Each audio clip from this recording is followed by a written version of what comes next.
ഞാൻ കുറച്ച് ഭയങ്കര എൻഗേജ്ഡ് ആയിരുന്നു. To be honest, at the same time എനിക്കൊരു 6 പ്രോജക്ട്സ് ഒക്കെ ഉണ്ടായിരുന്നു. ഞാൻ വിചാരിച്ചു ഇതുപോലെ ഫൗണ്ടേഷനായിട്ട് ട്രൈ ചെയ്യണം എങ്കിൽ പോലും എനിക്ക് പറ്റിയില്ല. പക്ഷേ എനിക്ക് ഈ പ്രിപ്പറേഷൻ ഫേസിൽ പലപ്പോഴും തോന്നിയിട്ടുണ്ട്, ഒരു പക്ഷേ ഞാൻ മുൻപ് ന്യൂസ് പേപ്പർ വായിച്ചെങ്കിൽ എൻ്റെ അവയർനെസ് കുറച്ചുകൂടെ ഇമ്പ്രൂവ് ചെയ്യുമായിരുന്നു. ഞാൻ എടുത്ത ഒരു സ്ട്രാറ്റജി അല്ലെങ്കിൽ അപ്രോച്ച് എന്ന് പറയുന്നത് ആദ്യം ഒരു ഫൗണ്ടേഷണൽ കണ്ടന്റ് ബിൽഡ് ചെയ്യുക എന്നുള്ളതാണ്. എൻ്റെ ഒരു സെറ്റ് ബാക്ക് എന്ന് പറയുന്നത്, ഞാൻ പ്രിലിംസിന് ശേഷമാണ് കുറച്ചുകൂടെ ഫോക്കസ്ഡ് ആയിട്ട് ഓപ്ഷണൽ പ്രിപ്പയർ ചെയ്ത് തുടങ്ങിയത്. നമ്മൾ ആരും പ്രിലിംസ് ക്രാക്ക് ചെയ്യാനല്ല ഇവിടെ വന്നിരിക്കുന്നത്, ഈ എക്സാം മുഴുവനായിട്ട് ക്രാക്ക് ചെയ്യാനാണ്. എന്താണ് ചാലഞ്ചിങ് എന്ന് തോന്നുന്നത് അതിനെ ഹെഡ് ഓൺ ഫേസ് ചെയ്യുക എന്നുള്ളതാണ്. Hello, welcome to Amrita IAS. ഇന്ന് നമ്മുടെ കൂടെയുള്ളത് ഈ വർഷത്തെ സിവിൽ സർവീസ് എക്സാമിനേഷനിൽ 223ാമത്തെ റാങ്ക് വാങ്ങിച്ച ഹേമന്ത് ശങ്കറാണ്. So congratulations Hemant Shankar. Thank you. ഹേമന്തിൻ്റെ ആ ഒരു UPSC ജേർണിനെ പറ്റിയും ദെൻ എന്താണ് നിങ്ങളെ ഇൻസ്പയർ ചെയ്തത്? മേ ബി നിങ്ങളുടെ ഓൾറെഡി സർവീസിലുള്ള ചേട്ടനായിരിക്കാം. സോ ആ ഒരു ഇൻസ്പിറേഷൻ, ആ ഒരു ജേർണി, അതൊന്ന് ബ്രീഫായിട്ട് പുതുതായിട്ട് നമ്മുടെ ഈ ഒരു ഫീൽഡിലേക്ക് വരാൻ പോകുന്ന ആസ്പിരൻസ് അല്ലെങ്കിൽ ഈ ഒരു എക്സാമിന് പ്രിപ്പയർ ചെയ്യാൻ പോകുന്ന ആൾക്കാർക്ക് ഒന്ന് ബ്രീഫായിട്ട് പറയാൻ പറ്റുമോ? ഷുവർ. ആക്ച്വലി പറഞ്ഞ പോലെ ചേട്ടൻ തന്നെയാണ് എൻ്റെ ബിഗ്ഗസ്റ്റ് ഇൻസ്പിറേഷൻ. പിന്നെ ഞങ്ങൾക്ക് രണ്ടുപേർക്കും ഏറ്റവും മോട്ടിവേഷണൽ ഫാക്ടറായിട്ട് ഇരുന്നത് ഞങ്ങളുടെ അച്ഛനാണ്. എഞ്ചിനീയറിങ്ങിന് പഠിക്കുന്ന സമയത്ത് തന്നെ കുറച്ചുകൂടെ ഹയർ ആയിട്ടുള്ള ഗോൾസ് പെർസ്യൂ ചെയ്യാൻ അച്ഛനാണ് എപ്പോഴും മോട്ടിവേറ്റ് ചെയ്തുകൊണ്ടിരുന്നത്. ആൻഡ് ഞാനും എഞ്ചിനീയറിങ്ങിൽ അത്യാവശ്യം പ്രൊആക്റ്റീവ് ആയിരുന്നു, കുറേ ആക്ടിവിറ്റീസിലേക്ക് എൻഗേജ് ചെയ്യുമായിരുന്നു. ആൻഡ് ആ ഒരു പീരീഡിൽ ഞാൻ എഞ്ചിനീയറിങ്ങിൻ്റെ 4th ഇയർ ഒക്കെ പഠിക്കുന്ന സമയത്താണ് എനിക്ക് എഞ്ചിനീയറിങ് എൻ്റെ കോൺട്രിബ്യൂഷൻ ഒരു സാച്ചുറേഷൻ എത്തിയ പോലെ എനിക്ക് ഫീൽ ചെയ്തു. അപ്പോഴാണ് എനിക്ക് തോന്നിയത്, ഓക്കെ, എനിക്കിനി വേറൊരു മേഖലയിലേക്ക് ചിലപ്പോൾ പോകേണ്ടതായിട്ട് വരും.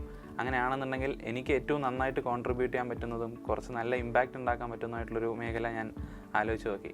ആ സമയത്ത് തന്നെയാണ് അച്ഛൻ്റെ അഡ്വൈസും ചേട്ടൻ്റെ എക്സാമ്പിളും എല്ലാം എനിക്ക് ഒരു ഗൈഡൻസ് ആയിട്ട് വരുന്നത്. അങ്ങനെ ഞാൻ 4th ഇയറിലാണ് ഞാൻ ഡിസൈഡ് ചെയ്യുന്നത്, ഓക്കെ, ഇനി സിവിൽ സർവീസ് ഒന്ന് ട്രൈ ചെയ്ത് നോക്കാം.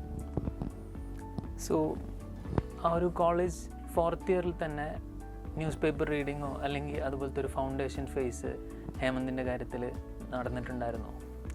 ആക്ച്വലി ഇല്ല. കാരണം ഞാൻ 4th ഇയറിൽ ഒരു മെൻ്റലി ഒരു ഡിസിഷൻ എടുത്തുവെങ്കിലും ഞാൻ കുറച്ച് ഭയങ്കര എൻഗേജ്ഡ് ആയിരുന്നു. എനിക്ക് 4th ഇയറിൽ to be honest at the same time എനിക്കൊരു 6 പ്രോജക്ട്സ് ഒക്കെ ഉണ്ടായിരുന്നു പാരലലി മാനേജ് ചെയ്യാൻ. അതിൻ്റെ കൂടെ തന്നെ കോഴ്സ് കണ്ടൻറ്റും എല്ലാം കൂടെ. ഞാൻ വിചാരിച്ചു ഇതുപോലെ ഫൗണ്ടേഷനായിട്ട് ട്രൈ ചെയ്യണം എങ്കിൽ പോലും എനിക്ക് പറ്റിയില്ല. സോ അൾട്ടിമേറ്റ്ലി കോളേജ് കഴിഞ്ഞ് ഞാൻ ഇതിനായിട്ട് പ്രിപ്പയർ ചെയ്ത് തുടങ്ങുമ്പോഴാണ് ഞാൻ ന്യൂസ് പേപ്പർ റീഡിങ്ങിലോട്ടും എല്ലാം വരുന്നത്. ഓക്കെ. സോ നമുക്കൊരു ഏർലിയർ ഫൗണ്ടേഷൻ ഫേസ് എന്നുള്ളത് ഒരു അഡീഷണൽ ബെനിഫിറ്റ് മാത്രമാണ്, ഒരു മസ്റ്റല്ല എന്നാണ് ഹേമന്തിൻ്റെ ആ ഒരു പ്രിപ്പറേഷൻ ജേർണി എന്ന് പറയാനുള്ളത്, അല്ലേ? അത് ആക്ച്വലി എൻ്റെ ഒരു എക്സാമ്പിളാണ്. പക്ഷേ എനിക്ക് ഈ പ്രിപ്പറേഷൻ ഫേസിൽ പലപ്പോഴും തോന്നിയിട്ടുണ്ട്, ഒരു പക്ഷേ ഞാൻ മുൻപ് ന്യൂസ് പേപ്പർ വായിച്ചെങ്കിൽ എൻ്റെ അവയർനെസ് കുറച്ചുകൂടെ ഇമ്പ്രൂവ് ചെയ്യുമായിരുന്നു. ഈ സിവിൽ സർവീസിന് വേണ്ടതും ഒരു ലാർജർ അവയർനെസ് ആണ്. കുറേ നോളജിനെക്കാട്ടിലും ഒരു ബ്രോഡർ അവയർനെസ് ഉണ്ടെങ്കിൽ നല്ലതായിരിക്കും. സോ എപ്പോഴും ആ ഒരു സ്റ്റാർട്ടിങ് അഡ്വാൻറ്റേജ് നല്ലതാണ്. അതെ. സോ NIT കാലിക്കറ്റിലാണ് BTech ചെയ്തത്. ദെൻ ഒരുപാട് പ്രൊജക്ട്സ്, ഒരുപാട് ഓർഗനൈസേഷണൽ ആക്ടിവിറ്റീസിലൊക്കെ പാർട്ടായിരുന്നു NIT ലൈഫിൽ, അല്ലേ? Through out. അതെ. ഒരു പാറ്റൻറ്റ് ഹോൾഡ് ചെയ്യുന്നുണ്ട്. സോ അങ്ങനെയുള്ള ഒരുപാട് ഡിസിപ്ലിൻഡ് ആയിട്ടുള്ള ഒരു അക്കാഡമിക് പാറ്റേണും അതുപോലെ തന്നെ കുറച്ചധികം ഓർഗനൈസേഷണൽ ആയിട്ടുള്ള കുറേ കാര്യങ്ങളിലെ ഇൻവോൾവ്മെൻറ്റും കോളേജ് ലൈഫിലുണ്ടായിരുന്നു. സോ ഈ ഒരു കാര്യങ്ങൾ നമ്മുടെ പ്രിപ്പറേഷനിൽ വന്നപ്പോഴത്തേക്കും എങ്ങനെയാണ് ഹേമന്തിൻ്റെ പ്രിപ്പറേഷനെ ഒരു ബെറ്റർ ഒരു സ്ട്രാറ്റജീസിലേക്ക് കൊണ്ടുപോകാൻ ഹെൽപ്പ് ചെയ്തത്? ആക്ച്വലി ഈ കോളേജിൽ അറ്റ് എ ടൈം മൾട്ടിപ്പിൾ പ്രോജക്ട്സും അതേപോലെ ക്ലബ് ആക്ടിവിറ്റീസും എല്ലാം മാനേജ് ചെയ്തിട്ടുള്ള ഒരു ഹാബിറ്റാണ് എന്നെ പ്രിപ്പറേഷൻ ജേർണിയിൽ കുറേ ഹെൽപ്പ് ചെയ്തത്. പ്രിപ്പറേഷൻ വൺസ് തുടങ്ങുന്ന സമയത്ത് നമുക്ക് വളരെ പുതിയതായിട്ടുള്ള കുറേ സബ്ജക്ട്സ് ഫ്രം ദ ഗ്രൗണ്ട് പഠിച്ച് തുടങ്ങേണ്ടതായിട്ട് വരും. അപ്പോൾ അത് വളരെ ഹെക്റ്റിക്കാണ്. ടൈം മാനേജ് ചെയ്യാനും റിസോഴ്സ് മാനേജ് ചെയ്യാനും എല്ലാം ആ സമയത്ത് എനിക്ക് കോളേജിൽ നിന്നും കിട്ടിയ ഒരു എക്സ്പീരിയൻസ് വളരെ ഹെൽപ്ഫുള്ളായിട്ട് തോന്നിയിരുന്നു. പെർട്ടിക്കുലർലി 4th ഇയറിലാണ് ഞാൻ ഏറ്റവും കൂടുതൽ ഈ ടൈം മാനേജ്മെൻറ്റ് നല്ല രീതിക്ക് ചെയ്ത് ശീലിക്കുന്നത്, പ്രോജക്ട്സ് മാനേജ് ചെയ്യാൻ. So that was very helpful for preparation. Okay. And also പ്രിപ്പറേഷനിലേക്ക് വന്നപ്പോൾ തന്നെ ഹേമന്ത് ഫസ്റ്റ് അറ്റംപ്റ്റ് തന്നെ പ്രിലിംസ് ക്രാക്ക് ചെയ്തു. സോ മെയ്യിലാണ് അല്ലെങ്കിൽ ജൂണിലാണ് പ്രിപ്പറേഷൻ സ്റ്റാർട്ട് ചെയ്യുന്നത്. ദെൻ ആ ഒരു ഇയർ തന്നെ പ്രിലിംസ് ക്രാക്ക് ചെയ്യാൻ പറ്റി. ജനറലി ആൾക്കാർക്ക് വളരെ ഡിഫിക്കൽട്ടായിട്ടുള്ളൊരു ഏരിയയാണ് പ്രിലിംസ് ക്രാക്ക് ചെയ്യൽ. ഇപ്പം നമ്മൾ നോക്കുകയാണെന്നുണ്ടെങ്കിൽ ഈ വർഷത്തെ റിസൾട്ട് തന്നെ ലാസ്റ്റ് അറ്റംപ്റ്റിൽ ക്ലിയർ ചെയ്ത് ഒരുപാട് ആൾക്കാർ ഈ വർഷം ഉണ്ടായിട്ടുണ്ട്. സോ പ്രിലിംസ് ക്രാക്ക് ചെയ്യുക എന്നുള്ളതൊരു ഡിഫിക്കൽട്ടായിട്ടുള്ള കാര്യമാണ്. എങ്ങനെയാണ് ഹേമന്ത് അതൊരു ഫസ്റ്റ് അറ്റംപ്റ്റിൽ മാനേജ് ചെയ്തത്? പ്രിലിംസ് ആക്ച്വലി ഈ എക്സാമിൻ്റെ ഒരു ഗേറ്റ് വേ ആണ്. മെയിൻ എക്സാമിനേഷനാണ് ഇതിൻ്റെ ആക്ച്വൽ കണ്ടൻറ്റ്. പ്രിലിംസിന് ഞാൻ എടുത്ത ഒരു സ്ട്രാറ്റജി അല്ലെങ്കിൽ അപ്രോച്ച് എന്ന് പറയുന്നത് ആദ്യം ഒരു ഫൗണ്ടേഷണൽ കണ്ടൻറ്റ് ബിൽഡ് ചെയ്യുക എന്നുള്ളതാണ്. ഈ സ്റ്റാൻഡേർഡ് ടെക്സ്റ്റ് ബുക്സ് അതുപോലെ നമ്മുടെ ഡെയിലി കറണ്ട് അഫയേഴ്സ് ന്യൂസ് പേപ്പേഴ്സൊക്കെ വായിച്ചിട്ട് അതിനുശേഷം പ്രിലിംസ് ഓറിയൻറ്റഡ് ആയിട്ട് ഞാൻ ചെയ്തതെന്ന് പറഞ്ഞാൽ മാക്സിമം നമ്പർ ഓഫ് ക്വസ്റ്റ്യൻസ് ചെയ്യുക എന്നുള്ളതായിരുന്നു. ഞാൻ പ്രിലിംസ് ക്രാക്ക് ചെയ്ത എൻ്റെ 2 അറ്റംപ്റ്റിലും ഞാൻ maximum number of question papers ഒരു ഡെയിലി ബേസിസിൽ ക്വസ്റ്റ്യൻ പേപ്പേഴ്സ് ചെയ്യുക എന്നുള്ളൊരു അറ്റ്ലീസ്റ്റ് ഒരു ഫെബ്രുവരി തൊട്ട് ഞാൻ ചെയ്യുമായിരുന്നു. സോ അങ്ങനെ ക്യുമുലേറ്റീവ്ലി കുറേ ക്വസ്റ്റ്യൻസ് ചെയ്ത് കുറേ ക്വസ്റ്റ്യൻസൊക്കെ ഞാൻ തെറ്റിക്കുമ്പോഴാണ് കൂടുതൽ പഠിക്കുന്നത്. ആ ഒരു അപ്രോച്ചാണ് ഞാൻ എടുത്തത്. So number of questions practice ചെയ്ത് ആ പ്രാക്ടീസാണ് എന്നെ അൾട്ടിമേറ്റ്ലി ഹെൽപ്പ് ചെയ്തത്. ദെൻ നമ്മളെപ്പോഴും നമ്മുടെ റാങ്ക് വരുമ്പോഴത്തേക്കും അത് മെയിൻസ് മാർക്സും നമ്മുടെ ഇൻ്റർവ്യൂ അല്ലെങ്കിൽ പേഴ്സണാലിറ്റി ടെസ്റ്റ് മാർക്സുമാണ്. സോ ആ ഒരു ഫേസിൽ അല്ലെങ്കിൽ ആ ഒരു സെക്കൻഡ് അറ്റംപ്റ്റ് വരുമ്പോഴത്തേക്കും യു മെയ്ഡ് എ ഡിഫറൻസ്. ആ ഒരു ഡിഫറൻസ് ആണ് നമുക്ക് ആ ഒരു 223 റാങ്കിലേക്ക് വരുന്നത്. സോ എന്തായിരുന്നു ആ ഒരു ഡിഫറൻസ്? ഞാൻ മെയിനായിട്ട് ഡിഫറൻസ് വരുത്തിയത് എൻ്റെ ഓപ്ഷണലിലാണ്. പക്ഷേ ഞാൻ എല്ലാത്തിലും ഒരു ഡിഫറൻസ് വരുത്തിയിരുന്നു. ഫസ്റ്റ് അറ്റംപ്റ്റിൻ്റെ എൻ്റെ ഒരു സെറ്റ് ബാക്ക് എന്ന് പറയുന്നത് ഞാൻ പ്രിലിംസിന് ശേഷമാണ് കുറച്ചുകൂടെ ഫോക്കസ്ഡ് ആയിട്ട് ഓപ്ഷണൽ പ്രിപ്പയർ ചെയ്ത് തുടങ്ങിയത്. ഞാൻ പ്രിലിംസ് വരെ more or less prelims oriented ആയിരുന്നു. സെക്കൻഡ് അറ്റംപ്റ്റ് എത്തിയ സമയത്ത് ആ ഫസ്റ്റ് മെയിൻസിന് ശേഷം ഞാൻ കുറച്ചുകൂടെ ഓപ്ഷണൽ ഫോക്കസ് ചെയ്ത് പഠിച്ചു. അതിനുശേഷം സെക്കൻഡ് പ്രിലിംസിന് ശേഷം എൻ്റെ GSൻ്റെ കണ്ടൻറ്റ് ഞാൻ കുറച്ചുകൂടെ സ്ട്രീം ലൈൻ ചെയ്തു. വളരെ സ്കാറ്റേർഡ് ആയിട്ടുള്ള നോട്ട്സ് ആയിരുന്നു എനിക്ക്. ഞാൻ അതൊന്ന് കൺസോളിഡേറ്റ് ചെയ്തു. സോഷ്യോളജിക്കും എൻ്റെ ഓപ്ഷണൽ സോഷ്യോളജിയാണ്. സോഷ്യോളജിക്കും ഞാൻ ഇത് തന്നെയാണ് ചെയ്തത്. വളരെ സ്കാറ്റേർഡ് ആയിട്ടും ഓർഗനൈസ്ഡ് ആയിട്ടും അല്ലാതെ ഇരുന്ന എൻ്റെ നോട്ട്സിനെ ഞാനൊന്ന് സ്ട്രക്ചേർഡ് ആക്കി. സോ ഇതെനിക്ക് റിവിഷൻ ചെയ്യാനുള്ളൊരു എളുപ്പം ഉണ്ടാക്കി തന്നു. ആൻഡ് ഒരു സെക്കൻഡ് ടൈം ആവുന്ന സമയത്ത് ഞാൻ റിവൈസ് ചെയ്ത കണ്ടൻറ്റ് വീണ്ടും റിവൈസ് ചെയ്യുന്ന സമയത്ത് ഒരു ഫെമിലിയാരിറ്റിയും കുറച്ചുകൂടെ കണ്ടൻറ്റ് എൻട്രി ചെയ്യാൻ എനിക്ക് പറ്റിയിരുന്നു. ഓക്കെ. സോ നമ്മുടെ പ്രിപ്പറേഷനിൽ ഇപ്പം നമുക്കെപ്പോഴും സ്റ്റാർട്ട് ചെയ്തു ദെൻ ഈ പറഞ്ഞ പോലെ പ്രിലിംസ് ഓറിയൻറ്റഡ് ആയിട്ട് പോകുക എന്നുള്ളത് ജനറലി നടക്കുന്നൊരു കാര്യമാണ്. ആൻഡ് മെജോറിറ്റി ഓഫ് നമ്മുടെ ആസ്പിരൻസും അങ്ങനെ ഒരു പാത്താണ് ഫോളോ ചെയ്യുന്നത്. സോ അവിടുന്ന് നമുക്ക് മാറിയിട്ട് ഓക്കെ നമുക്കൊരു 1.5 മന്ത്സോ അല്ലെങ്കിൽ ആ ഒരു പീരീഡൊക്കെ കഴിയുമ്പോഴത്തേക്കും നമുക്ക് ആൻസർ റൈറ്റിംഗ് ആക്ച്വലി സ്റ്റാർട്ട് ചെയ്യാം.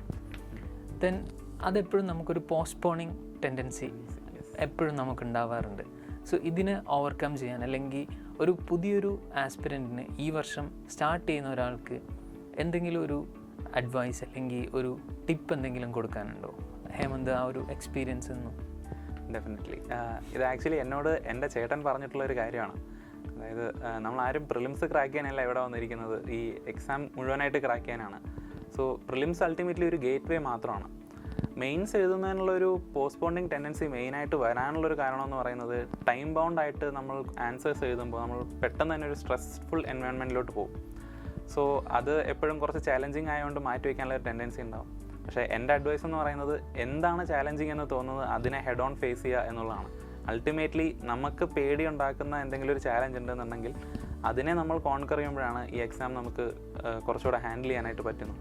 നമ്മൾ ആ ഒരു കംഫർട്ട് സോണിൽ ഇരുന്നുകൊണ്ട് അതെ, കംഫർട്ട് സോണിൽ നിന്ന് നമ്മളെപ്പോഴും പുറത്തേക്ക് ക്രാക്ക് ചെയ്യുക എന്നുള്ളത് ഒരിക്കലും ഒരു പോസിബിൾ ആയിട്ടുള്ള കാര്യമല്ല. സോ ദെൻ ഓപ്ഷണൽ ചൂസ് ചെയ്തപ്പോഴത്തേക്കും സോഷ്യോളജിയാണ് ചൂസ് ചെയ്തത്. ദെൻ ബ്രദർ ഓൾസോ സോഷ്യോളജി ആയിരുന്നു ചൂസ് ചെയ്തിട്ടുണ്ടായിരുന്നത്. സോ ആ ഒരു ഇൻഫ്ലുവൻസ് കാരണം അല്ലെങ്കിൽ ഓക്കെ ബ്രദർ ഒരു എക്സാമ്പിൾ സെറ്റ് ചെയ്ത് വെച്ചിട്ടുണ്ട് അതുകൊണ്ടാണോ സോഷ്യോളജി ചൂസ് ചെയ്തത്, ഓർ നമ്മൾ സാധാരണ പറയുന്നത് പോലെ കുറച്ച് ഓറിയൻറ്റേഷൻസ് ഒക്കെ കേട്ട് നമ്മൾ സിലബസ് നോക്കി PYQs ഒക്കെ നോക്കി ദെൻ അങ്ങനെയാണോ ഓപ്ഷനിലേക്ക് വന്നത്? എന്തായിരുന്നു ആ ഒരു മെത്തേഡ് യൂസ് ചെയ്തത് ചൂസ് ചെയ്യാൻ വേണ്ടി? ആക്ച്വലി ഞാനും ബ്രദറും രണ്ടുപേരും സോഷ്യോളജി ചൂസ് ചെയ്യാൻ കാരണം ഞങ്ങളുടെ അമ്മയാണ്. അമ്മ MA സോഷ്യോളജി ആണ്. സോ അമ്മയാണ് പറഞ്ഞത് സോഷ്യോളജി വളരെ ബ്രോഡ് ബേസ്ഡ് ആയിട്ടുള്ളൊരു സബ്ജക്റ്റാണെന്ന്. സോ അതിനുശേഷം ഞാൻ ഓപ്ഷണൽസിൻ്റെ എല്ലാത്തിൻ്റെയും സിലബസും പ്രീവിയസ് ഇയർ ക്വസ്റ്റ്യൻസും ഒന്ന് എടുത്ത് നോക്കിയിരുന്നു. അപ്പോൾ ഈ സിലബസ് എടുത്ത് നോക്കിയതിൽ നിന്നും എനിക്ക് തന്നെ കുറച്ചുകൂടെ വളരെ ഫ്രണ്ട്ലി ആയിട്ടും എനിക്ക് അത്യാവശ്യം എളുപ്പത്തിൽ ഹാൻഡിൽ ചെയ്യാമെന്ന് എനിക്ക് ഫീൽ ചെയ്ത ഒരു സബ്ജക്റ്റാണ് സോഷ്യോളജി. ആൻഡ് അതിനുശേഷമാണ് ഞാൻ പല ഓറിയൻറ്റേഷൻ ക്ലാസ്സിനും ഇരിക്കുന്നത്. ബട്ട് ഓറിയൻറ്റേഷൻ ക്ലാസ്സിൻ്റെ സമയത്ത് എനിക്കൊരു കോൺഫ്ലിക്റ്റ് ഓഫ് ഇൻട്രസ്റ്റ് വന്നിരുന്നു. Political science and international relations എടുക്കണോ അതോ സോഷ്യോളജി എടുക്കണോ എന്ന്. അപ്പോൾ ആ ഒരു കോൺഫ്ലിക്റ്റ് വന്ന സമയത്ത് ഞാൻ എൻ്റെ ഒരു ഇൻസ്റ്റിങ്ക്റ്റീവ് ആയിട്ടുള്ള ഒരു ട്രസ്റ്റ് ബേസ് ചെയ്തിട്ട് ഞാൻ എടുത്ത ഡിസിഷനാണ് ഓക്കെ സോഷ്യോളജി എടുക്കാം. കാരണം അൾട്ടിമേറ്റ്ലി എല്ലാ സബ്ജക്റ്റിൻ്റെയും ഒരു ഇത്തിരി ഭാഗം സോഷ്യോളജിയിലുണ്ട്. സോ അതെനിക്ക് വളരെ ഒരു അട്രാക്റ്റീവ് ഫാക്ടറായിട്ട് തോന്നിയിരുന്നു. ആൻഡ് GS ലാണെന്നുണ്ടെങ്കിലും നമുക്ക് ഇന്ത്യൻ സൊസൈറ്റിയും സോഷ്യൽ ജസ്റ്റിസും അതുപോലെ ദെൻ essay ഓൾസോ ഹെൽപ്ഫുൾ ആയിട്ടുണ്ടാവും അല്ലേ? യെസ്. സോ ഓവറോൾ സോഷ്യോളജി എടുക്കുക എന്നുള്ളൊരു ഡിസിഷൻ വളരെ റിവാർഡിംഗ് ആയിരുന്നു ഈ എക്സാമിലെന്ന് തോന്നുന്നുണ്ടോ, മാർക്സ് ചെക്ക് ചെയ്തതിന് ശേഷം? സോഷ്യോളജി എനിക്ക് റിവാർഡിംഗ് ആണെന്ന് പറയാൻ പറ്റില്ല. പക്ഷേ സോഷ്യോളജി എനിക്കൊരു എക്സ്ട്രാ ബേർഡനായിട്ട് പലപ്പോഴും തോന്നിയിട്ടില്ല. ഞാൻ ആ സബ്ജക്റ്റ് വളരെ എൻജോയ് ചെയ്താണ് പഠിച്ചുകൊണ്ടിരുന്നത്. സോ പ്രിപ്പറേഷൻ ഫേസിൽ GS പഠിക്കുമ്പോൾ കുറച്ച് ചലഞ്ചിങ് ആയിട്ട് തോന്നുന്നുണ്ടെങ്കിൽ പോലും സോഷ്യോളജി പഠിക്കുന്ന ആ സമയം ഞാൻ കുറച്ച് റിലാക്സ്ഡ് ആയിരുന്നു. സോ ആ ഒരു രീതിക്ക് ഒരു എക്സ്ട്രാ സബ്ജക്റ്റ് എന്നുള്ള ഒരു ബേർഡൻ എനിക്ക് തരാതെ എനിക്ക് നല്ലൊരു ഓപ്ഷനിൽ പഠിക്കാൻ പറ്റി. ഈവൻ ടെക്നിക്കൽ ബാക്ക്ഗ്രൗണ്ടിൽ നിന്നാണ് വന്നതെങ്കിൽ പോലും സോഷ്യോളജി ഒരു എക്സ്ട്രാ ബേർഡൻ ആവാതെ നമുക്ക് വളരെ എളുപ്പത്തിൽ ഹാൻഡിൽ ചെയ്യാൻ പറ്റുന്ന ഒരു സബ്ജക്റ്റ് ആയിരുന്നു. അതെ. സോഷ്യോളജിയിൽ ആൻസർ റൈറ്റിംഗ് നേരത്തെ തന്നെ സ്റ്റാർട്ട് ചെയ്തോ, അല്ലെങ്കിൽ നമ്മുടെ പ്രിലിംസ് കഴിഞ്ഞതിന് ശേഷം ആൻസർ റൈറ്റിംഗ്, അതായത് നമുക്ക് ഷെഡ്യൂൾസും അതുപോലുള്ള കാര്യങ്ങളുണ്ടാകും. സോ അങ്ങനെയാണോ ചെയ്തത്, അല്ലെങ്കിൽ നമുക്ക് സ്വന്തമായിട്ടുള്ള ആ ഒരു ആൻസർ റൈറ്റിംഗ് ഉണ്ടായിരുന്നോ? സോഷ്യോളജി തന്നെ ആദ്യമായിട്ട് ക്ലാസ് എടുക്കുന്ന സമയത്ത് കുറച്ച് ആൻസേഴ്സ് എഴുതിയിരുന്നു. റെഗുലറൊന്നും ആയിരുന്നില്ല. 1-2 ചാപ്റ്റേഴ്സ് കഴിയുന്ന സമയത്ത് ആ 2 ചാപ്റ്റേഴ്സിലും കൂടെ ഒരു ഫ്യൂ ക്വസ്റ്റ്യൻസ് എഴുതി നോക്കുമായിരുന്നു. ആൻഡ് അതിന് ഒരു ഫീഡ്ബാക്കൊക്കെ ഞാൻ എടുത്തിരുന്നു. പക്ഷേ മേജറായിട്ടുള്ള ആൻസർ റൈറ്റിംഗ് ഞാൻ തുടങ്ങിയത് പ്രിലിംസിന് ശേഷം തന്നെയാണ്. അപ്പോഴാണ് ആൻസർ റൈറ്റിങ്ങിൻ്റെ സ്റ്റൈലും കാര്യങ്ങളെല്ലാം ഞാൻ സോഷ്യോളജിയിൽ എങ്ങനെയാണ് കൊണ്ടുവരേണ്ടത് എന്നുള്ളതിനെക്കുറിച്ച് അന്വേഷിക്കുകയും പഠിക്കുകയൊക്കെ ചെയ്തത്. ഓക്കെ. ദെൻ അമൃത EASൽ മോക്ക് ഇൻ്റർവ്യൂസ്, 2 മോക്ക് ഇൻ്റർവ്യൂസും ദെൻ 1-on-1 സെഷൻസുമാണ് അറ്റൻഡ് ചെയ്തിട്ടുണ്ടായിരുന്നത്. സോ ആ ഒരു സെഷൻസും ആ ഒരു മോക്ക് ഇൻ്റർവ്യൂസും എങ്ങനെയാണ് നിങ്ങളുടെ ഒരു പ്രോപ്പർ നമ്മുടെ പേഴ്സണാലിറ്റി ടെസ്റ്റിൽ റിഫ്ലക്റ്റ് ചെയ്തത്, അല്ലെങ്കിൽ എന്തൊക്കെ കാര്യങ്ങളാണ് ഹെൽപ്പ് ചെയ്തത്? ഞാൻ ആദ്യമായിട്ടൊരു ബ്യൂറോക്രാറ്റിക് ഫുൾ പാനൽ മോക്ക് എടുക്കുന്നത് അമൃതയിലാണ്. ആൻഡ് എനിക്ക് അമൃതയിൽ നിന്ന് കിട്ടിയ ഫീഡ്ബാക്ക് വളരെ ഹെൽപ്ഫുള്ളായിരുന്നു. ഫസ്റ്റ് എനിക്ക് അത്യാവശ്യം നല്ല പോസിറ്റീവായിട്ടുള്ള ഫീഡ്ബാക്കാണ് കിട്ടിയത്. സോ എൻ്റെ ഒരു കോൺഫിഡൻസ് മെയിൻറ്റെയിൻ ചെയ്യാൻ അത് വളരെ ഹെൽപ്ഫുള്ളായിരുന്നു. ആൻഡ് സീതാരാമൻ സാർ ഉണ്ടായിരുന്നു, TP സീതാരാമൻ സാർ ആ ബോർഡിലുണ്ടായിരുന്നു. ആൻഡ് സാർ എന്നെ നല്ല രീതിക്ക് മോട്ടിവേറ്റ് ചെയ്തു. എൻ്റെ ഫസ്റ്റ് ഓപ്ഷൻ IFS ആയത് കാരണം ഇൻ്റർനാഷണൽ റിലേഷൻസിനെ കുറിച്ച് പഠിക്കാനും ഒരു ഇൻ്റലിജൻറ്റ് ഇൻട്രസ്റ്റ് അതിൽ കാണിക്കാൻ വേണ്ടിയിട്ട് സാർ എനിക്ക് നല്ലൊരു മോട്ടിവേഷൻ തന്നിരുന്നു. അതിനുശേഷം ഞാൻ സാറുമായിട്ട് 1-on-1 സെഷൻസ് ഇരുന്നിരുന്നു. സോ ഓവറോൾ അമൃത IAS അക്കാഡമിയിലുള്ള മോക്ക് എനിക്ക് വളരെ ഹെൽപ്ഫുള്ളായിരുന്നു. ടു ബിഗിൻ വിത്ത് ആദ്യം ഒരു ആക്ച്വൽ ഇൻ്റർവ്യൂവിൻ്റെ എൻവയോൺമെൻറ്റ് സ്റ്റിമുലേറ്റ് ചെയ്തു. സോ എനിക്ക് തന്നെ ഞാൻ എന്താണ് ചെയ്യേണ്ടത്, എങ്ങനെയാണ് പ്രിപ്പയർ ചെയ്യേണ്ടതെന്ന് എനിക്കൊരു അവയർനെസ് കിട്ടി. അതിനുശേഷം വളരെ കൺസ്ട്രക്റ്റീവായിട്ടും അതുപോലെ തന്നെ ഹെൽപ്ഫുൾ ആയിട്ടുള്ള ഫീഡ്ബാക്കാണ് എനിക്ക് കിട്ടിയത്. ഹേമചന്ദ്രൻ സാറും അതുപോലെ ഡോക്ടർ അരുൺ, ഇവരെല്ലാവരും എനിക്ക് വളരെ നല്ല ഫീഡ്ബാക്കാണ് തന്നത്. ആൻഡ് അതിനെ ബേസ് ചെയ്തിട്ടാണ് ഞാൻ എൻ്റെ ഫെർദർ ഇൻ്റർവ്യൂ പ്രിപ്പറേഷൻസ് മുന്നോട്ട് കൊണ്ടുപോയത്. സോ എനിക്ക് ആ ഒരു എക്സ്പീരിയൻസ് വളരെ നല്ലതായിരുന്നു. എൻ്റെ പ്രിപ്പറേഷനെ വളരെ നന്നായിട്ട് ഹെൽപ്പ് ചെയ്തിട്ടുണ്ട്. Thank you for your words Hemant. So then generally എല്ലാ ആസ്പിറൻസിനും ആ ഒരു കൺസിസ്റ്റൻസി പ്രോബ്ലം എപ്പോഴും നമ്മൾ ഈ ഒരു പ്രിപ്പറേഷനിൽ ഫേസ് ചെയ്യും. നമുക്ക് നമ്മുടെ ക്ലാസ്സസ്, ദെൻ അത് കഴിഞ്ഞ് നമ്മുടെ ഓൺ പ്രിപ്പറേഷൻ, നമ്മുടെ on answer writing, then MCQ solve ചെയ്യൽ, PYQs സോൾവ് ചെയ്യൽ, അനാലിസിസ് നടത്തൽ, ഇങ്ങനെയുള്ള കാര്യങ്ങളെല്ലാം വരുമ്പോഴത്തേക്കും നമുക്ക് കൺസിസ്റ്റൻസി ഇല്ലാന്നുണ്ടെങ്കിൽ ഇതിനെല്ലാം ബാലൻസ് ചെയ്യാനും, അതുപോലെ നമുക്കിപ്പോൾ മെയിൻസിൽ ഏതെങ്കിലും ഒരു സബ്ജക്റ്റ് നമുക്ക് വീക്കായി പോയി കഴിഞ്ഞാൽ നമ്മൾ റാങ്ക് ലിസ്റ്റിൽ നിന്ന് ഔട്ട് ആവാനുള്ള ചാൻസസ് ഭയങ്കര കൂടുതലുമാണ്. സോ ഇതെല്ലാം ബാലൻസ് ചെയ്ത് വളരെ കൺസിസ്റ്റൻ്റായിട്ട് കൊണ്ടുപോയിട്ട് നമ്മുടെ ആ ഒരു എല്ലാത്തിലും ഓവറോൾ പെർഫോമൻസ് എൻഷുർ ചെയ്യാൻ വേണ്ടിയിട്ട് എന്തെങ്കിലും മെത്തേഡ്സോ അല്ലെങ്കിൽ അങ്ങനെ എന്തെങ്കിലും ഒരു കാര്യം സ്പെഷ്യലായിട്ട് ചെയ്തതായിട്ട് തോന്നുന്നുണ്ടോ? അത് നമ്മുടെ പുതിയ ആസ്പിറൻസുമായിട്ട് ഷെയർ ചെയ്യാൻ ആഗ്രഹിക്കുന്ന എന്തെങ്കിലും ഒരു കാര്യം? ഒരു അഡ്വൈസ് എന്നായിട്ട് എനിക്ക് പറയാൻ പറ്റില്ല, കാരണം എല്ലാവർക്കും അവരുടെ മെത്തേഡാണ്. ഞാൻ ചെയ്ത് എന്താണെന്ന് വെച്ചാൽ ഞാൻ അത് ഷെയർ ചെയ്യാം. ബേസിക്കലി പല സബ്ജക്ട്സും വരുന്ന സമയത്ത് നമ്മുടെ സ്ട്രെങ്ത്ത് ഡിഫർ ചെയ്യും ഓരോ സബ്ജക്റ്റിലും. പക്ഷേ ഈ എക്സാമിനെ സംബന്ധിച്ചിടത്തോളം എല്ലാ പേപ്പറിലും എല്ലാ സബ്ജക്റ്റിലും നമ്മൾ ഒരു വിധം എബവ് ആവറേജ് പെർഫോമൻസ് കൊണ്ടുവരണം എന്നുള്ളതാണ് ഇമ്പോർട്ടൻറ്റ്. സോ ഞാൻ ചെയ്തിരുന്നത്, ഞാൻ വളരെ വീക്കായിരുന്ന സബ്ജക്ട്സ് ഞാൻ കുറച്ചുകൂടെ എക്സസീവ്ലി ഫോക്കസ് ചെയ്യുമായിരുന്നു. അതിനുശേഷം സ്ട്രോങ് ആയിട്ടുള്ള സബ്ജക്റ്റിന് ഞാൻ ഏകദേശം അതേ ഇമ്പോർട്ടൻസ് കൊടുക്കും. കാരണം ഒരിക്കലും സ്ട്രെങ്ത്ത് നമുക്ക് ഉണ്ട് എന്ന് വിചാരിച്ച് അത് നമ്മൾ ലെതാർജിക്കായി ഇരുന്ന് കഴിഞ്ഞാൽ അതെപ്പോഴും ബാക്ക് ഫയർ ചെയ്യാനുള്ള സാധ്യതയാണ്. So particularly with respect to me എനിക്ക് ഓപ്ഷണൽ അതുപോലെ ജനറൽ സ്റ്റഡീസിൽ എസ്സേ പേപ്പറും എത്തിക്സും ആയിരുന്നു കുറച്ച് ചാലഞ്ചിങ് ആയിരുന്നത്. അപ്പോൾ ഞാൻ എൻ്റെ സെക്കൻഡ് മെയിൻസിൻ്റെ സമയത്ത് വളരെ ഫോക്കസ്ഡ് ആയിട്ട് ഈ 3 പേപ്പറിലും വർക്ക് ചെയ്തു. അതിനോടൊപ്പം തന്നെ ഞാൻ എൻ്റെ GS കണ്ടൻറ്റ് ബിൽഡ് ചെയ്യാനായിട്ട് നല്ലോണം ശ്രമിച്ചു. സോ ഇതാണ് എനിക്ക് വർക്കൗട്ട് ചെയ്തത്. ആൻഡ് കൺസിസ്റ്റൻസിയുടെ കേസിൽ പറയേണ്ടത് എന്താണെന്ന് കഴിഞ്ഞാൽ ഡെയിലി നമ്മൾ എത്ര നമ്പർ ഓഫ് അവേഴ്സ് ഇട്ടു എന്ന് നോക്കുന്നതിനെക്കാട്ടിലും എത്ര നമ്പർ ഓഫ് പ്രൊഡക്റ്റീവ് അവേഴ്സ് നമുക്ക് കിട്ടി എന്നുള്ളതാണ് നമ്മൾ ചെക്ക് ചെയ്യേണ്ടത്. സോ അതിൻ്റെ ഒരു കൺസിസ്റ്റൻസി മെയിൻറ്റെയിൻ ചെയ്യണം. And ultimately with respect to UPSC consistency is the key. So നമ്മൾ എന്തുമാത്രം ഇമ്പ്രൂവ് ചെയ്തു, നമ്മൾ ഇന്നലെ ഉണ്ടായിരുന്നതെന്നും നമ്മൾ എത്രമാത്രം ഇന്ന് മുന്നോട്ട് പോയി എന്നുള്ളതാണ് വാട്ട് റിയലി മാറ്റേഴ്സ് എന്നുള്ളതാണ് ആ ഒരു അഭിപ്രായം അല്ലേ? ജനറലി നമ്മളെപ്പോഴും ആൾക്കാർ പറയുന്ന ഒരു കാര്യം, ഒരു ടെക്നിക്കൽ ബാക്ക്ഗ്രൗണ്ടിൽ നിന്ന് വരുമ്പോഴത്തേക്കും നമുക്ക് ഡിഫിക്കൽട്ടീസ് കുറച്ച് കൂടുതലായിരിക്കും എന്ന് ചില ആൾക്കാരെങ്കിലും പറയാറുണ്ട്. സോ അങ്ങനെ എപ്പോഴെങ്കിലും തോന്നിയിട്ടുണ്ടോ? ഓക്കെ, നമ്മൾ ടെക്നിക്കൽ ബാക്ക്ഗ്രൗണ്ടിൽ നിന്ന് വരികയാണ്, so we have some disadvantages, അങ്ങനെ ഒരു തോന്നൽ എപ്പോഴെങ്കിലും ഉണ്ടായിട്ടുണ്ടോ ഈ ഒരു പ്രിപ്പറേഷനിൽ? ഓർ UPSC എപ്പോഴും പറയുന്നത് പോലെ okay there is A level playing field എന്നുള്ള കാര്യം, എന്താണ് നിങ്ങളുടെ ഒരു ടേക്ക് ഇതിൽ? അല്ല, ഞാൻ മനസ്സിലാക്കിയിരിക്കുന്നത് UPSCയുടെ സിസ്റ്റം ഡിസൈൻ ചെയ്തിരിക്കുന്നത് എല്ലാവർക്കും ഒരു ലെവൽ പ്ലേയിങ് ഫീൽഡ് വരാൻ വേണ്ടിയിട്ടാണ്. ഈ ഒരു ഡിസഡ്വാൻറ്റേജ് ഒന്നും ഞാൻ പറയില്ല. പക്ഷേ പ്രിപ്പറേഷൻ ഫേസിൽ നമുക്ക് പലപ്പോഴും തോന്നാം മേ ബി ഒരു നോൺ ടെക്നിക്കൽ ബാക്ക്ഗ്രൗണ്ട് ഉള്ളവർക്ക് കുറച്ചുകൂടി ഒരു ഫെമിലിയാരിറ്റി ഉണ്ട് പല സബ്ജക്ട്സുമായിട്ട്. പക്ഷേ എന്നെ സംബന്ധിച്ചിടത്തോളം എൻ്റെ ടെക്നിക്കൽ ബാക്ക്ഗ്രൗണ്ട് ആയിരുന്നു എൻ്റെ ഏറ്റവും വലിയ അസറ്റ്. കാരണം ഞാൻ കോഴിക്കോട് NITയിലാണ് പഠിച്ചത്. സോ NITയിലെ ക്ലാസ്സസിൽ നിന്ന് എനിക്ക് കിട്ടിയ ഒരു എബിലിറ്റി എന്ന് പറയുന്നത് അറിയാത്ത ഏത് ടോപ്പിക്കും വളരെ സ്ട്രാറ്റജൈസ് ചെയ്ത് അതിനെ ബ്രേക്ക് ഡൗൺ ചെയ്ത് എളുപ്പത്തിൽ നമുക്ക് കോംപ്രിഹെൻഡ് ചെയ്യുന്ന പോലെ ആക്കാം ഒരു എബിലിറ്റി എനിക്ക് കോളേജ് ക്ലാസ്സസിൽ നിന്ന് കിട്ടിയിരുന്നു. അപ്പോൾ അതാണ് എനിക്ക് NITയിൽ നിന്ന് ഏറ്റവും വലിയ ടേക്ക് അവേ ആയിട്ട് തോന്നിയത്. അത് എനിക്ക് UPSC പ്രിപ്പറേഷനിൽ വളരെ ഹെൽപ്ഫുൾ ആയിട്ട് തോന്നിയത്. ആൻഡ് ഐ തിങ്ക് ആ ടെക്നിക്കൽ ബാക്ക്ഗ്രൗണ്ട് ആണ് എനിക്ക് എളുപ്പത്തിൽ തന്നെ സബ്ജക്ട്സ് ലൈക്ക് പൊളിറ്റി, എക്കണോമി ഒക്കെ ഗ്രാസ്പ് ചെയ്യാൻ ഹെൽപ്പ് ചെയ്തത്. സോ ഒരു ഫെമിലിയാരിറ്റി ആസ്പെക്റ്റ് മാറ്റി നിർത്തിയാൽ I think it's A level playing field. Yes. So നമ്മുടെ സ്ട്രെങ്ത്ത് നമ്മൾ തിരിച്ചറിഞ്ഞ് അത് നമ്മളിവിടെ എഫക്റ്റീവായിട്ട് യൂസ് ചെയ്യുന്നതാണ് ഇതിലെ ഒരു സക്സസ്സിലേക്കുള്ള വഴി. അല്ലാതെ നമുക്ക് ഒരു പ്രത്യേകിച്ചൊരു അഡ്വാൻറ്റേജ് ഒന്നും നമ്മളൊരു സബ്ജക്റ്റ് പഠിച്ചതുകൊണ്ടോ അല്ലെങ്കിൽ നമ്മളൊരു ബാക്ക്ഗ്രൗണ്ട് വരുന്നതുകൊണ്ടോ അൾട്ടിമേറ്റ്ലി UPSCയിൽ ഉണ്ടാവുന്നില്ല. നമ്മുടെ ആ ഒരു പ്രിപ്പറേഷൻ ഫേസിൽ എപ്പോഴും നമ്മുടെ ലൈഫ് എന്ന് പറയുന്നത് ക്ലാസ് ദെൻ റീഡിങ് റൂം, ഈ ഒരു 2 സ്ഥലങ്ങളിലേക്ക് നമ്മൾ ഷട്ടിൽ ചെയ്തുകൊണ്ടിരിക്കുകയായിരിക്കും ജനറലി നമ്മുടെ ആ ഒരു പ്രിപ്പറേഷൻ ഫേസ് ത്രൂ ഔട്ട് നമ്മൾ ചെയ്യുന്നത്.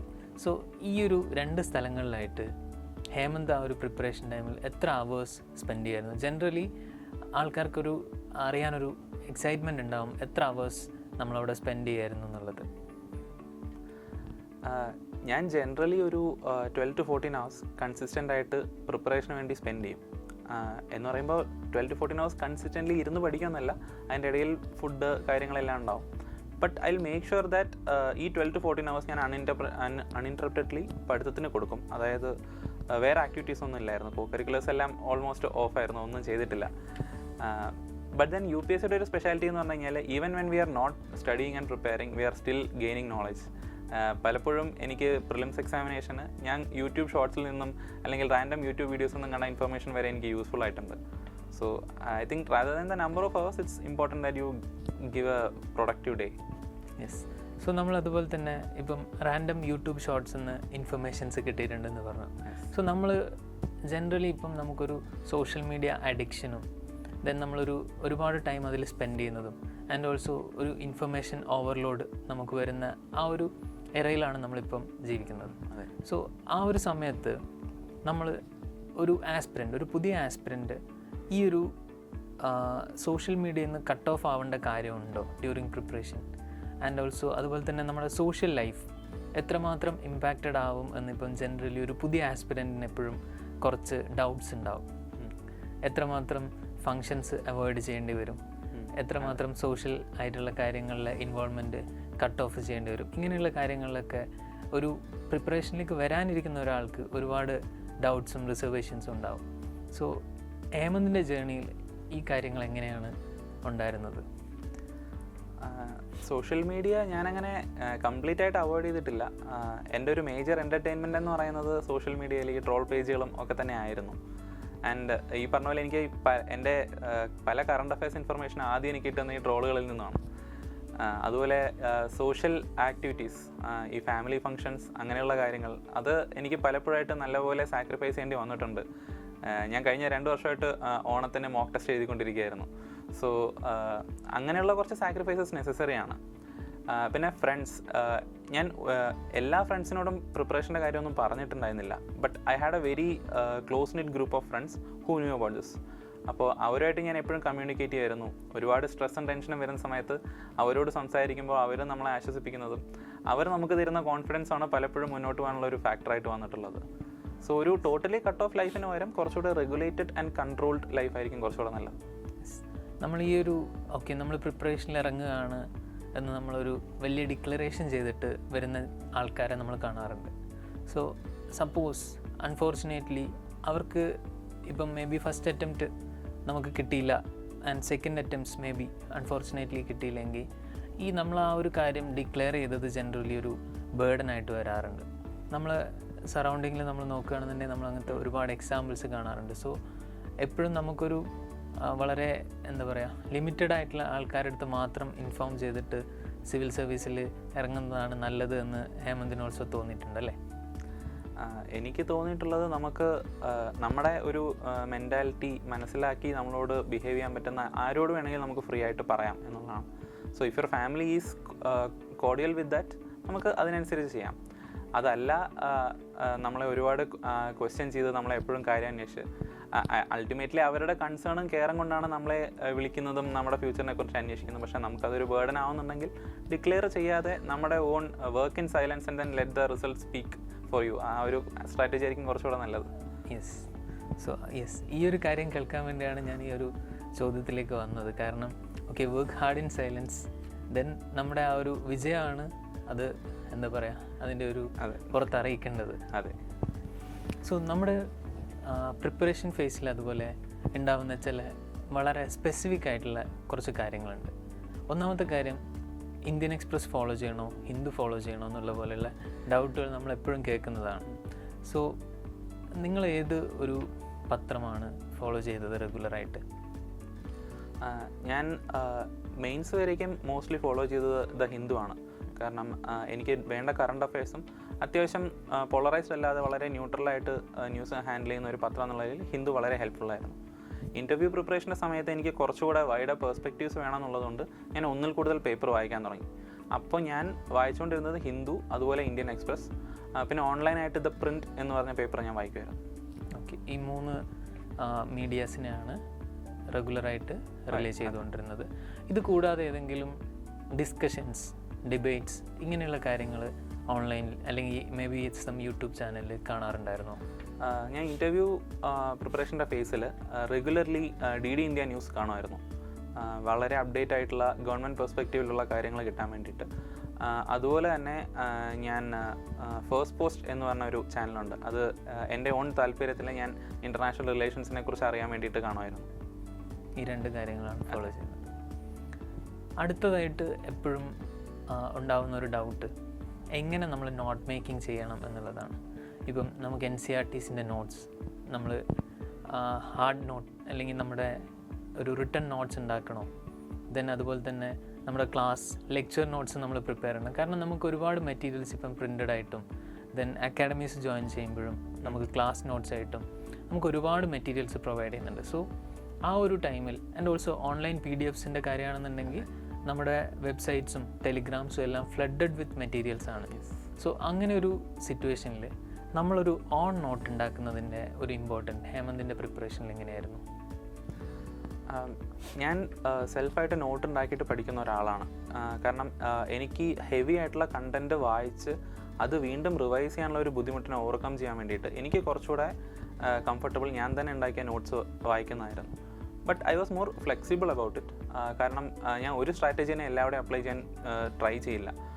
ഫോർ എക്സാമ്പിൾ NCERTs ചെയ്യുന്ന സമയത്ത് ഞാനൊരു ലോവർ ക്ലാസ്സസിലെ NCERTs എല്ലാം ഞാൻ നോട്ട്സ് ഉണ്ടാക്കുമായിരുന്നു. കാരണം ആ ടെക്സ്റ്റ് ബുക്സ് വലുതാണെങ്കിലും കണ്ടൻറ്റ് ഡെലിവർ ചെയ്യുന്ന വളരെ ചെറുതായത് കാരണം കുറച്ച് ഫാക്ച്വൽ കാര്യങ്ങൾ മാത്രമേ നമുക്ക് വേണ്ടതുള്ളൂ. അതെ, അപ്പോൾ ഞാൻ അതിന് നോട്ട്സ് പ്രിപ്പയർ ചെയ്യായിരുന്നു. ഹയർ ക്ലാസ്സസ് NCERT ഞാൻ ടെക്സ്റ്റ് ബുക്സ് തന്നെയാണ് അണ്ടർലൈൻ ചെയ്തും ഹൈലൈറ്റ് ചെയ്തും യൂസ് ചെയ്യുന്നത്. When it comes to standard text books also ഇതുപോലെ ഒരു സ്ട്രാറ്റജിയാണ് ഞാൻ ഫോളോ ചെയ്തത്. കണ്ടന്റ് ഹെവി ആയിട്ടുള്ള ടെക്സ്റ്റ് ബുക്സ്, ഫോർ എക്സാമ്പിൾ പൊളിറ്റിയുടെ ലക്ഷ്മികാന്ത് അല്ലെങ്കിൽ മോഡേൺ ഇന്ത്യക്കുള്ള സ്പെക്ട്രം, ഇതൊക്കെ ഞാൻ ഹൈലൈറ്റ് ചെയ്ത് അണ്ടർലൈൻ ചെയ്താണ് യൂസ് ചെയ്തത്. പക്ഷേ അതർ സബ്ജക്ട്സ് ഞാൻ മോസ്റ്റ്ലി എൻ്റെ സ്വന്തമായിട്ടുള്ള നോട്ട്സ് പ്രിപ്പയർ ചെയ്തിരുന്നു. സോ ആ നോട്ട്സ് പ്രിപ്പറേഷൻ എന്നെ ഒരുപാട് ഹെൽപ്പ് ചെയ്തിരുന്നു എനിക്ക് റിവൈസ് ചെയ്യാൻ വേണ്ടിയിട്ട്. And when comes to current affairs ഞാൻ ഡിജിറ്റൽ നോട്ട്സാണ് യൂസ് ചെയ്തുകൊണ്ടിരുന്നത്. ഞാൻ അതിനുവേണ്ടി ഒരു ആപ്പ് ഉപയോഗിച്ചിരുന്നു, റെംനോട്ട് എന്ന് പറഞ്ഞിട്ട്. സോ എനിക്ക് ഓരോ ടോപ്പിക്കിലേക്കും അപ്പെൻഡ് ചെയ്യാനും മോഡിഫൈ ചെയ്യാനും ഒരു കൺവീനിയൻസിന് വേണ്ടിയിട്ടാണ് ഞാൻ ഡിജിറ്റൽ നോട്ട്സ് യൂസ് ചെയ്തത്.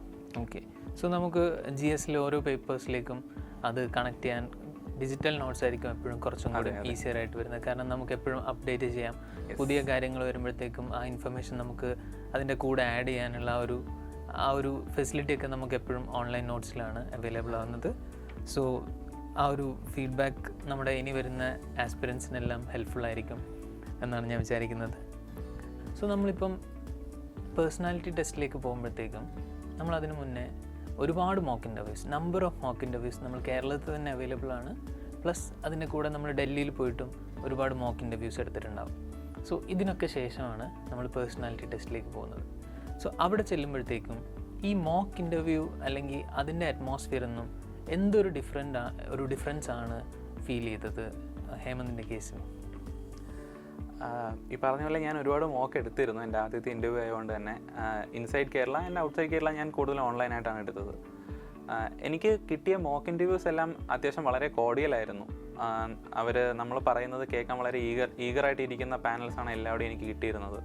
അതുപോലെ തന്നെ ഫീഡ്ബാക്കും അത്യാവശ്യം നല്ല ഫീഡ്ബാക്കാണ് എനിക്ക് കിട്ടിയിട്ടുണ്ടായിരുന്നത്. പക്ഷേ when it comes to the real personality test, UPSC എന്ന് പറയുന്ന ആ ഒരു അൺപ്രഡിക്റ്റബിലിറ്റി ഫാക്ടർ അവിടെ ഉണ്ടായിരുന്നു. എനിക്ക് കിട്ടിയ board was headed by lieutenant general Raj Shukla sir. And സാറിൻ്റെ ബോർഡ് എപ്പോഴും ഒരു ടഫ് ബോർഡാണെന്നുള്ളതാണ് ജനറലി ആസ്പിറൻസിൻ്റെ ഇടയിലുള്ള ഒരു ഒപ്പീനിയൻ. പക്ഷേ ഞാൻ സാറാണ് എന്നുള്ള റിയലൈസേഷൻ വന്നത് ഞാൻ എൻ്റെ കാംനെസ് മെയിൻറ്റെയിൻ ചെയ്യാൻ വളരെ ട്രൈ ചെയ്തിരുന്നു. ആൻഡ് ഇൻ്റർവ്യൂവിന് ആക്ച്വലി ഞാൻ ഫേസ് ചെയ്തൊരു ഡിഫിക്കൽട്ടി എന്ന് പറയുന്നത് ആ ബോർഡ് ഒന്നാകെ ഒരു നോൺ റെസിപ്റ്റീവ് ഫേഷ്യൽ എക്സ്പ്രഷനാണ് വെച്ചിരുന്നത്. അതായത് നമ്മൾ പറയുന്നത് അംഗീകരിച്ച് തരുന്നില്ല എന്നുള്ളതുപോലെ അതൊരു ഡിഫിക്കൽട്ടി ആയിരുന്നു എനിക്ക്. അതുപോലെ തന്നെ എൻ്റെ ഡാഫിൽ നിന്നും കുറച്ച് ഞാൻ ഫോക്കസ് ചെയ്യാത്ത നുവാൻസ്ഡ് ഏരിയാസിൽ നിന്നും വളരെ ഹൈപ്പർ ഫോക്കസ്ഡ് ആയിട്ടുള്ള ക്വസ്റ്റ്യൻസ് വന്നിരുന്നു. വളരെ ടെക്നിക്കൽ ആയിട്ടുള്ള ഡീറ്റെയിൽസ് ചോദിച്ചിരുന്നു. സോ ഇതൊന്നും ഞാൻ മോക്കിന് യൂഷ്വലി എക്സ്പീരിയൻസ് ചെയ്തിട്ടില്ല. എങ്കിൽ പോലും ആ ആക്ച്വൽ ഇൻ്റർവ്യൂ എൻവയോൺമെൻറ്റിന് ഞാൻ കാമായിട്ട് എനിക്ക് അറിയാവുന്ന ക്വസ്റ്റ്യൻസിന് അറിയാവുന്ന പോലെ ആൻസർ ചെയ്തിട്ടും അല്ലാത്തതിന് വളരെ ഫ്രാങ്ക് ആയിട്ട് എനിക്ക് അവയർനെസ് ഇല്ല, ഞാൻ അതിനെക്കുറിച്ച് പഠിക്കാമെന്ന് പറഞ്ഞ് ആണ് ഞാൻ വന്നത്. ആൻഡ് അതിനുശേഷം എനിക്ക് കുറച്ച് ടെൻഷൻ ഉണ്ടായിരുന്നു എങ്ങനെയാണ് ബോർഡ് എൻ്റെ ഒരു അപ്രോച്ച് എടുത്തത് എന്നുള്ളത്. But I think it kind of work for me, കാരണം I have above average marks in personality test. Okay, so even board അത്രയും നമ്മൾ പറയുന്ന കാര്യങ്ങൾ റിസപ്റ്റീവ് അല്ലാതെ ഇരിക്കുകയാണെങ്കിൽ പോലും നമ്മൾ നമ്മുടെ സൈഡ് പ്രസൻറ്റ് ചെയ്യുക, വളരെ കാമായിട്ട് പ്രസൻറ്റ് ചെയ്യുക, ദെൻ നമുക്ക് പറയാനുള്ള ആൻസേഴ്സ് ഒട്ടും ടെൻഷൻ ഇല്ലാതെ പറയുക. അതാണ് നമ്മുടെ സൈഡിൽ നിന്ന് ചെയ്യാൻ പറ്റുന്ന ഒരേ ഒരു കാര്യം. അവിടെ നോളജ് അല്ല ചെക്ക് ചെയ്യുന്നത്, നമ്മുടെ പേഴ്സണാലിറ്റി, ഏതൊരു സിറ്റുവേഷനോടും നമ്മൾ എങ്ങനെ റെസ്പോണ്ട് ചെയ്യുന്നു, നമ്മൾ എങ്ങനെ റിയാക്ട് ചെയ്യുന്നു എന്നുള്ളതാണ് ചെക്ക് ചെയ്യുന്നത്. സോ അതവിടെ ആ ഒരു രീതിയിൽ ആ ഒരു പ്രസൻസ് ഓഫ് മൈൻഡ് നമുക്ക് എപ്പോഴും ഉണ്ടാവുക എന്നുള്ളത് വളരെ ഇമ്പോർട്ടൻ്റ് ആണ്. Yes, so thank you for your inputs Hemant. ഇത് വളരെ വാല്യുബിൾ ആയിട്ടുള്ള കുറേ ഇൻപുട്സ് ഹേമന്തിൻ്റെ സൈഡിൽ നിന്നും കിട്ടിയിട്ടുണ്ട്. നമ്മുടെ എല്ലാ ഫ്യൂച്ചർ ആസ്പിറൻസിനും ഈ ഒരു ഇൻപുട്സ് യൂസ് ചെയ്യട്ടെ. ആൻഡ് അവരെല്ലാം അവരുടെ ഫസ്റ്റ് അറ്റംപ്റ്റിൽ തന്നെ സർവീസ് ക്ലിയർ ചെയ്യട്ടെ എന്നുള്ളതാണ് നമ്മുടെ ആഗ്രഹം. So thank U.